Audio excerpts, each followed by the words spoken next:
கர்த்தருடைய பரிசுத்த நாமத்திற்கு மகிமை உண்டாவதாக. இன்றைக்கான அனுதின ஆவிக்குரிய ஆகாரம். 20 வருஷம் வேற்று தேசத்துல அந்நியனா வாழ்ந்த யாக்கோபினுடைய வாழ்க்கை பலவிதமான சவால்களையும் சோதனைகளையும் சந்திச்சிருந்துச்சு.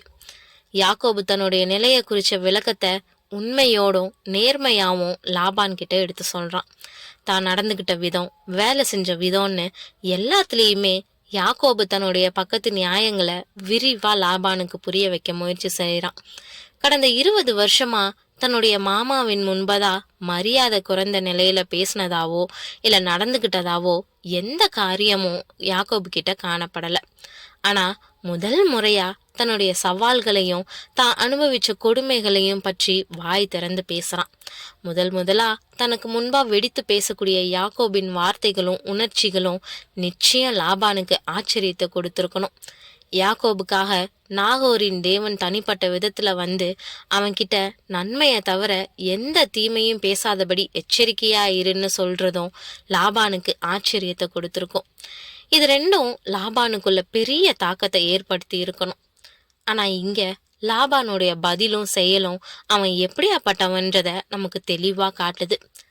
அப்பொழுது லாபான் யாக்கோபுக்கு பிரதியுத்தரமாக, இந்த குமாரத்திகள் என் குமாரத்திகள், இந்த பிள்ளைகள் என் பிள்ளைகள், இந்த மந்தை என் மந்தை, நீ காண்கிற யாவும் என்னுடையவைகள், என் குமாரத்திகளாகிய இவர்களையும் இவர்கள் பெற்ற பிள்ளைகளையும் இன்று நான் என்ன செய்யக்கூடும்? இப்பொழுதும் எனக்கும் உனக்கும் சாட்சியா இருக்கும் பொருட்டு நீயும் நானும் உடன்படிக்கை பண்ணிக்கொள்ள கடவோம் என்றான்னு ஆதியாகமம் 31:43-44 நாம வாசிக்கிறோம். தன்னுடைய உத்தம குணத்தையும் விசுவாசமா நடந்துகிட்டதையும் வெளிப்படுத்தக்கூடிய யாக்கோபின் வார்த்தைகள் லாபானுக்குள்ள நேர்மறையான சிந்தனையையும் தூண்டி இருக்கணும். ஆனா யாக்கோபின் வார்த்தைகள் லாபானை இன்னும் கடினமாக்குச்சு. லாபான் தன்னை எப்பொழுதும் நாயகனாவே என்றது தெரியுது. லாபானுடைய துணிச்சலான இந்த வார்த்தைகள் நம்மளை வியக்க வைக்குது. அவன் சொல்றது ஒரு விதத்துல சரிதான். லேயாலும் ராகேலும் அவனுடைய மகள்கள் தான். தன்னுடைய பேர குழந்தைகள் தன்னுடைய குழந்தைகள்னு அவன் அழைக்கக்கூடிய உரிமை அவனுக்கு இருந்துச்சு. சொல்ல போனா யாக்கோபு கிட்ட இருந்த மந்தை முழுவதும் லாபானுடைய மந்தையில இருந்து வந்தவைதான். ஆனா அவன் இப்ப பேசக்கூடிய அர்த்தம் முழுவதும் சரியானதில்லை. நீ என்ன நியாயங்களை சொன்னாலும் இன்னைக்கு உனக்கு இருக்கக்கூடிய எல்லாம் என்னோடது.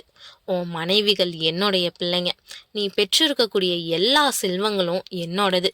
ஆனா அது எல்லாம் இன்னைக்கு உன்னோடையதுன்னு சொல்லும்படி ஆயிடுச்சு. உனக்கு இன்னைக்கு அது சொந்தமா இருந்தாலும் அது அத்தனையும் என்கிட்ட இருந்து நீ சம்பாதிச்சதுன்றத மறந்துட்டு பேசாதன்ற விதத்துல லாபானுடைய பதில் இருந்துச்சு.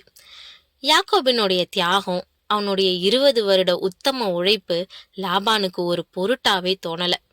ஏதோ எல்லாத்தையும் யாக்கோபு திருடிக்கிட்டதாவே அவன் பேச்சு இருந்துச்சு.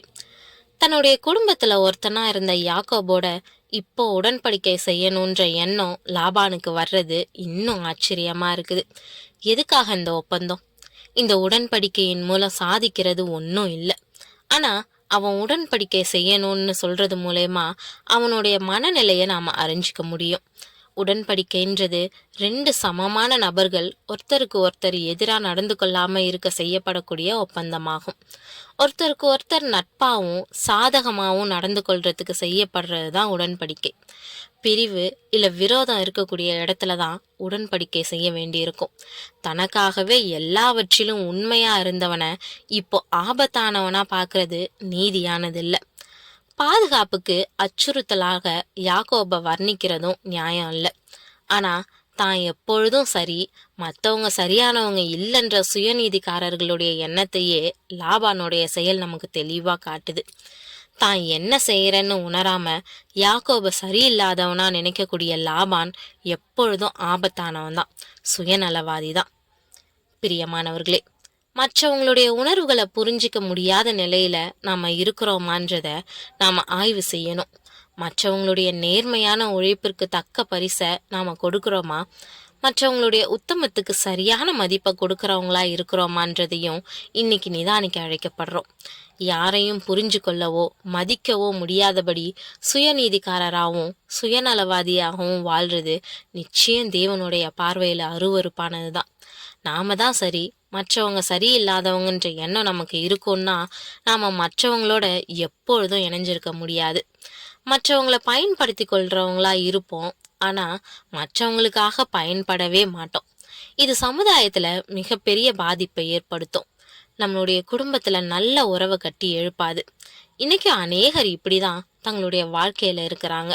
இவங்க எப்பொழுதும் மற்றவங்களுக்கு தடை கற்களாவே இருக்கிறாங்கன்றது மிகையல்ல. இன்னைக்கு நம்மளையும் இந்த பாடங்கள் மூலயமா ஆய்வு செஞ்சு திருத்திக் கொள்வோம். கர்த்தருடைய பிள்ளைகளா செயல்படுவோம்.